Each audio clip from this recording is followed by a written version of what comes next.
Swastika. Então vamos fazer o mantra. Vamos treinar o mantra de hoje.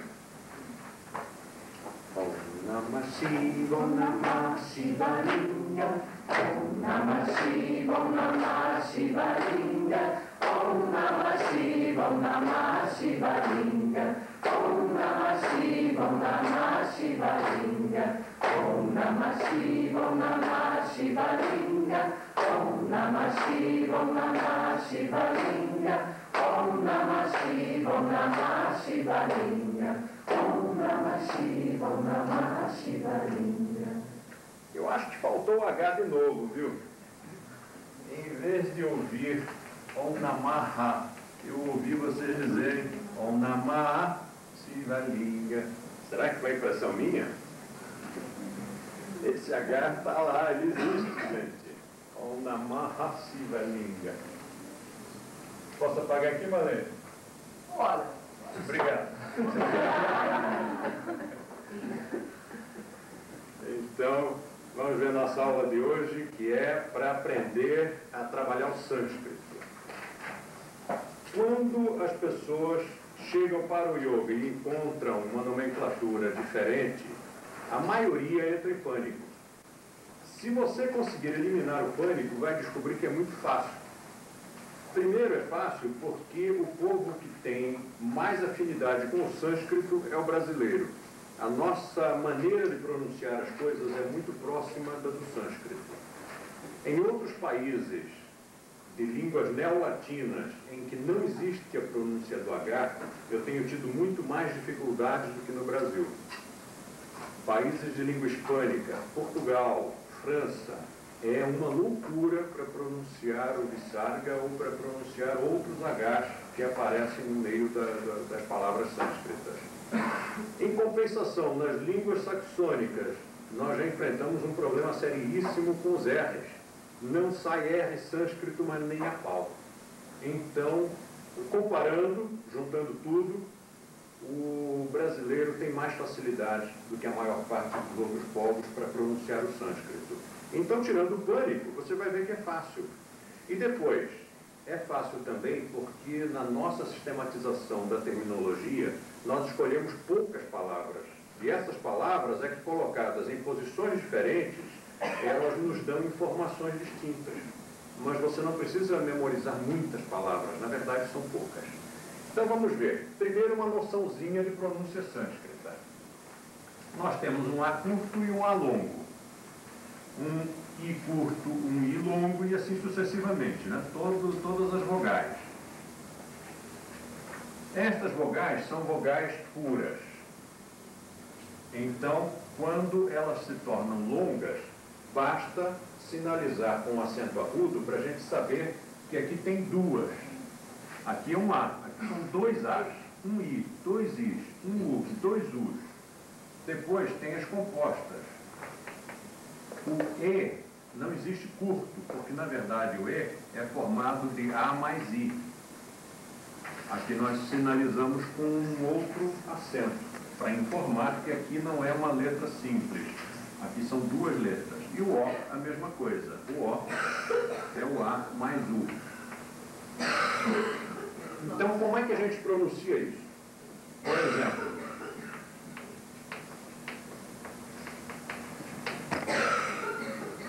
Kundalini, será? Kundalini.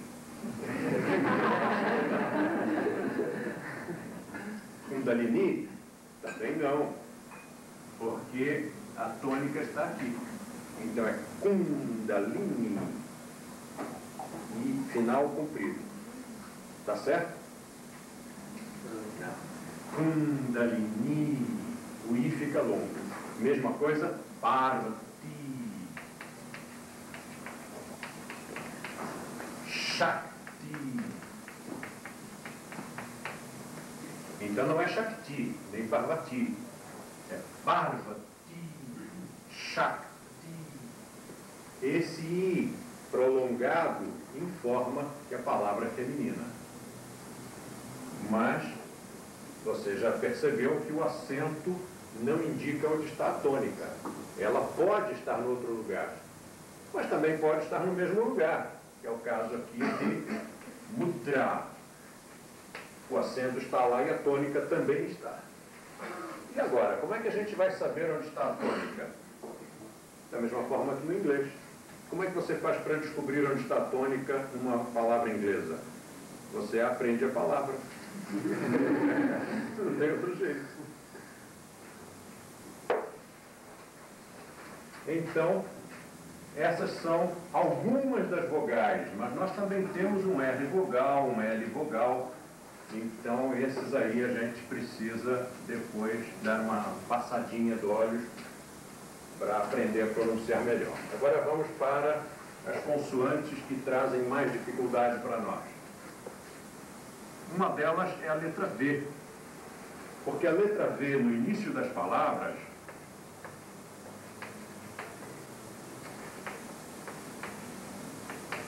tem som de V mesmo. Mas a letra V no meio das palavras não tem som de V. Tem som de W. Ou, para satisfazer aos brasileiros, tem som de U.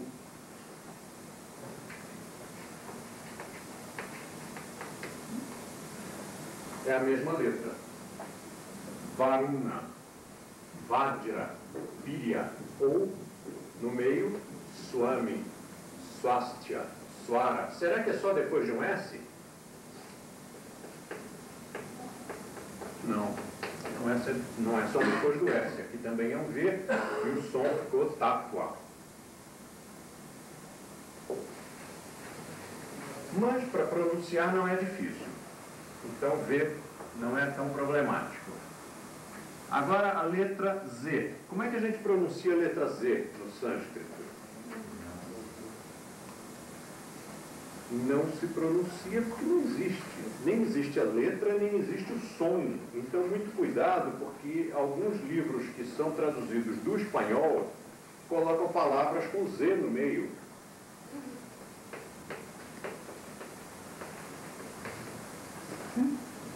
Esquece isso, que foi uma alucinação da pessoa que fez a transliteração. Mas está nos livros, você vai encontrar em livros. Mas já sabe, apareceu Z escrito, não pronuncie. É outra letra qualquer. Alguém andou cheirando bola.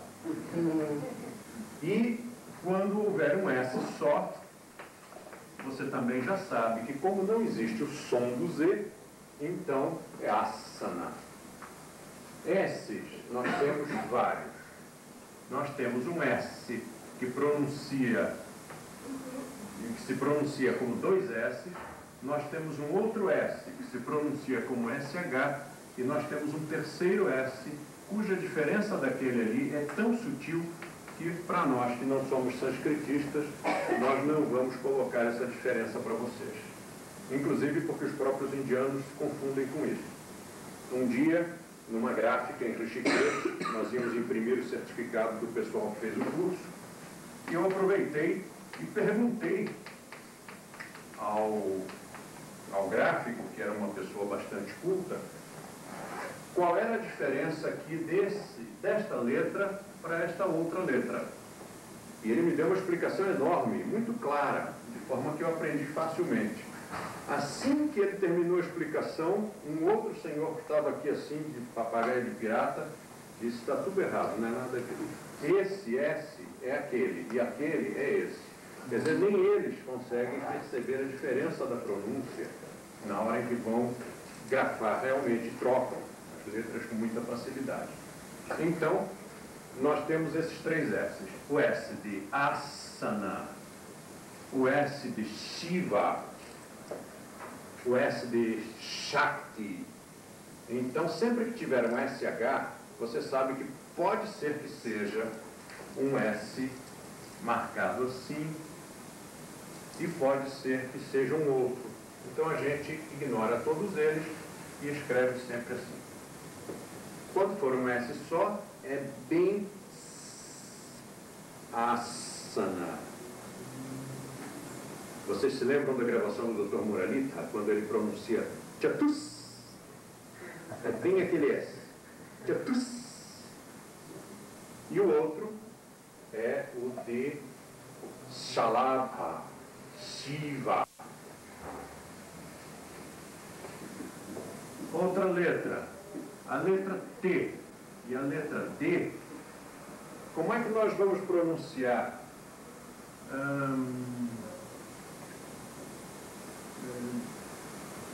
Uma palavra aqui com TI, ou DI. Viva. Sim? Não, que tem H no meio, eu queria sem o H, eu queria som puro do T, um I. Bom, vou inventar uma palavra sânscrita que é fácil de pronunciar. Então, se fosse sânscrito, como é que a gente pronunciaria? Didi. Didi. Didi, mesma coisa. Porque a outra pronúncia exigiria que, por exemplo, um THY. Swastia. Aí sim. Shakti. Shakti. Não Shakti. Shakti. Mas depois nós temos o TH e o DH. Aí muita gente entra em pânico à toa, porque nós sabemos perfeitamente pronunciar isso, nós pronunciamos todos os dias. Quando nós temos uma palavra como esta aqui, dharana,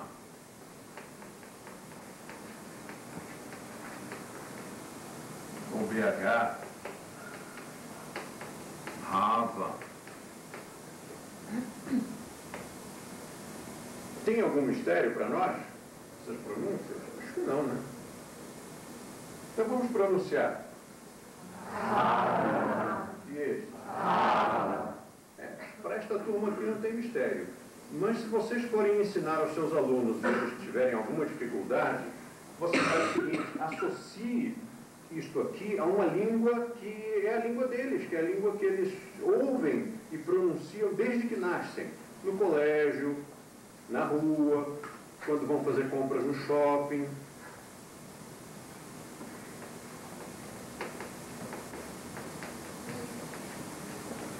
Pronto.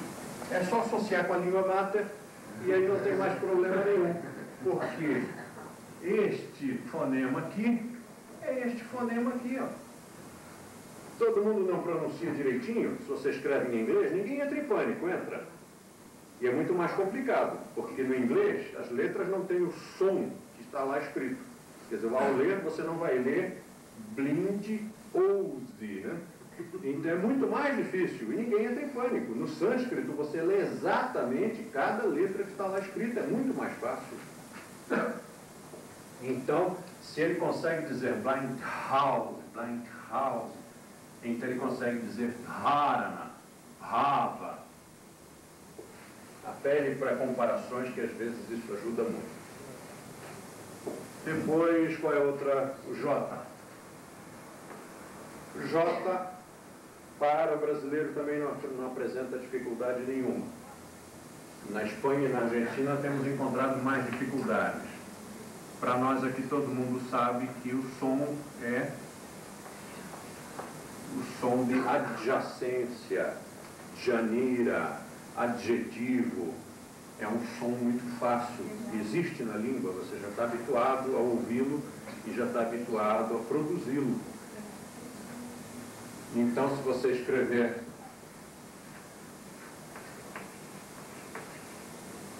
como é que se pronuncia isso?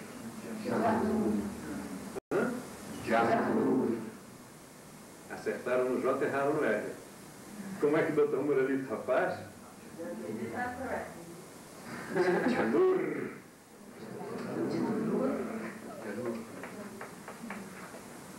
E este? Eu ouvi um Raja.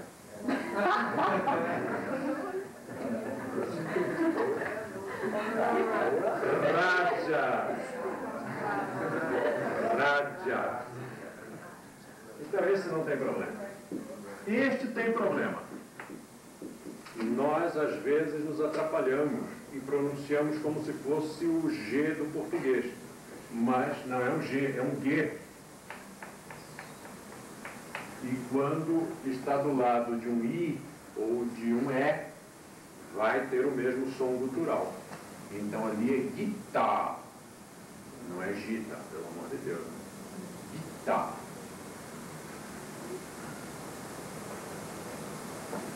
S, R, bom, R tem vários, né? Os S e os N's.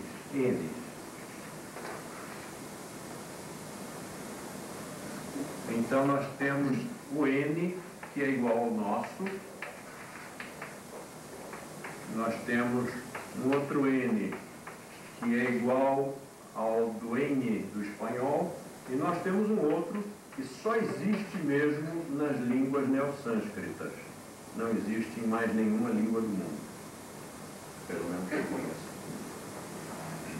Então, se isto fosse português, do Brasil, como é que nós pronunciaríamos? Banana. Cada uma das letras é nasalizada pelo seguinte. Mas no sânscrito, isto se escreve com 3 letras. A letra Ba, a letra Na e a letra Na. São só 3 letras. Cada letra já representa um fonema. Então é um fonema independente. Por isso não nasaliza o anterior. Então é Ba, Na, Na. Ba, Na, Na. Se tiver o tio em cima, é Banhanha. Até aí é mole. Porque nós temos também esse fonema no português, né? Então é fácil. Banhanha. Agora, o terceiro é que é mais difícil. É banana. A língua é dobrada lá para trás, a pontinha da língua toca no falar. Banana. E é esse N utilizado para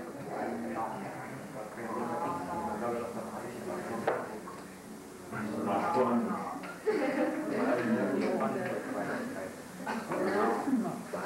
Se fôssemos escrever mesmo como deveria ser e pronunciar o mais próximo possível do que devia ser, seria assim, um R que é vogal, um S que já sinaliza ali que é diferente do outro SH, e um N que é esse esquisitoide. Então fica Krishna.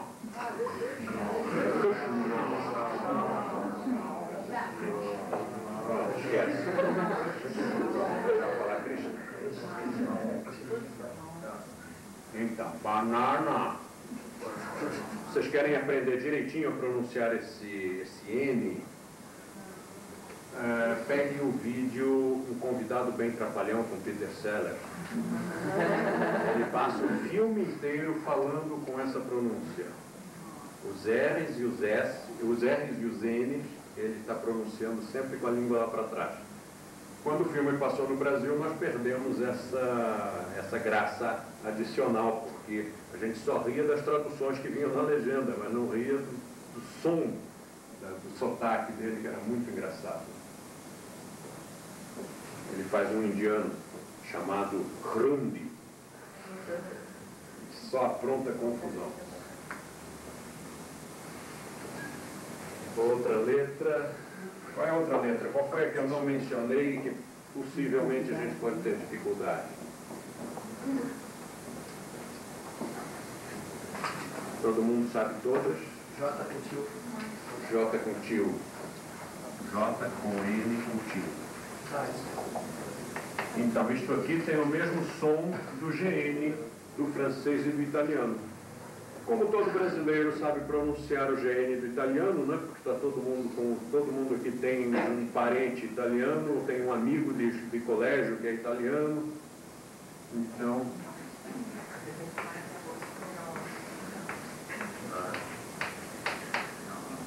todo mundo sabe pronunciar isso, né? Olha um exemplo melhor ainda. É com 2 Cs? Não? 2 Cs. 2 Cs, né? Pronto, melhor ainda. Todo mundo sabe pronunciar nhoque. Então, nós não temos nenhuma dúvida sobre aquela pronúncia ali. E, aliás, isto aqui nasceu daquilo lá. Por exemplo, o termo jnana significa o que mesmo?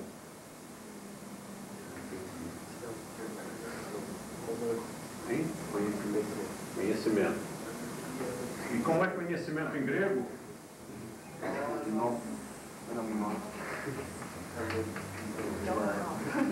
Então, você nota que houve mesmo uma influência direta ali, porque aquele grupo de letras passou diretamente de uma língua para outra. Nós sabemos que o sânscrito influenciou muito o grego e o latim, e através do grego e do latim acabou influenciando o português, inglês, francês, alemão, italiano. Pronto, né? Mais alguma letra que vocês tenham dúvida? Acho que não. Então agora vamos estudar a nomenclatura propriamente dita. Os nomes dos exercícios são divididos em prefixos, radicais e sufixos.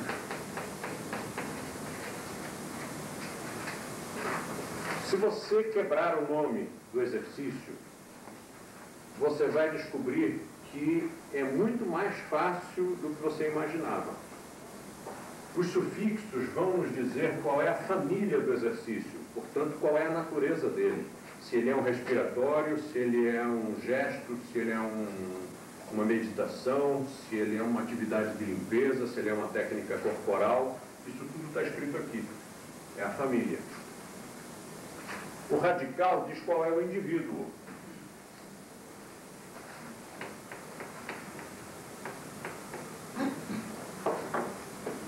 Me mostra esse exercício aqui, ó. Mostra esse exercício para mim. Não sabe? Mostra lá para mim esse aqui.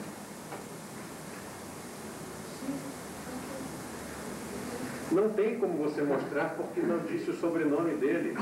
É o João. Mas qual João? Tem que dizer se é o João da Silva, se é o João Carvalho, se é o João Pinto. Qual é o João? Então pode ser Shiva Mudra. Se for Shiva Mudra, é isso aqui. Mas pode ser Shiva Puja. Se for Shiva Puja, aqui eu já estou fazendo. Mas também pode ser Shiva Mantra. Neste caso é o que nós fizemos no início. O mantra de hoje é um dos vários tipos de Shiva Mantra, ou seja, de mantra a Shiva. Om Namah Shivaya, Om Namah Shivaya, é outro Shiva Mantra. Qualquer mantra Shiva é chamado genericamente de Shiva Mantra. Então nós temos aqui o indivíduo e aqui a família a que ele pertence. Com estes dados aqui, você já pode separar que esse João não é o mesmo João que está lá na outra família. Ele é outro indivíduo, fazendo outra coisa. Os sufixos, então, são Mudra, Puja, Mantra, Pranayama,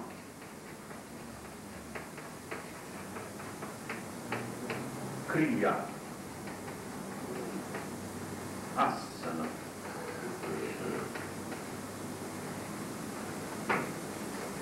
Yoga Nidra, Samyama.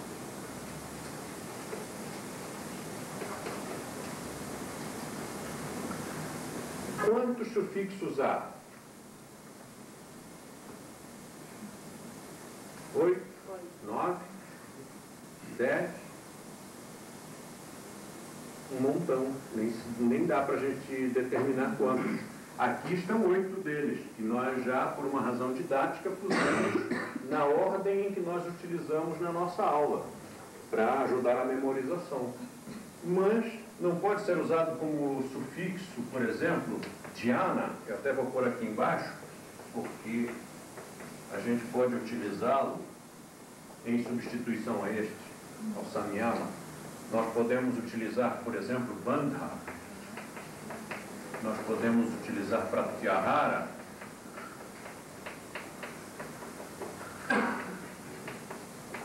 Nós podemos utilizar dharana. E quantos outros? Um montão deles, nem importa quantos. São tipos de exercícios, naturezas diferentes de técnicas que nós poderíamos pôr aqui. Os radicais vão nos dar, então, que exercício é. No caso de um exercício que tenha outro nome igual numa família diferente, você tem que dar a família. Mas há exercícios que só existem dentro de uma família. Nauli Mudra, faz aí. Nauli Mudra. Não tem. Nauli Puja, não tem. Nauli Mantra, não tem. Nauli Pranayama, não tem. Só existe Nauli Kriya. Então, se você disser, vamos fazer o Nauli, não precisa dizer o sobrenome, porque é o único indivíduo que tem aquele nome ali. Então, às vezes acontece isso, é para facilitar, é para simplificar. Você pode dizer, façamos o Nauli Kriya, para ser mais informativo, ou você pode dizer simplesmente, faz aí o Nauli, e a pessoa já sabe que é aquele exercício lá. Mudras. Nós utilizamos principalmente 5 mudras, embora tenha ali os 108 mudras fotografados, que a Rogélia fotografou, colocou aquelas fotos lindíssimas para enriquecer o nosso livro, e todos eles podem ser utilizados em coreografias, em demonstrações, dentro da aula, mas há 5 que nós utilizamos mais, e esses 5 são